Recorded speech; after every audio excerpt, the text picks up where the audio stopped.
Welcome to MiConvert. In this tutorial, I will show you how to convert code files to step format, completely free and online.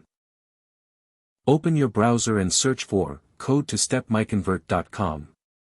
Click on the first result to go straight to the converter. You are now on the code to step converter page. The interface is clean and easy to use. Let's upload a file. Click the Choose File button. A file picker will open. Select the code file you want to convert, then click Open. Your file is loaded and ready. You can see the file name, size, and destination format. Click Convert now to start the conversion.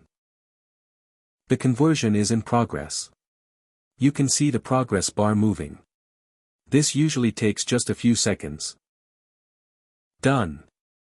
Your file has been successfully converted. Click Download to save the step file to your computer. That's it. Visit MiConvert.com for more free conversion tools.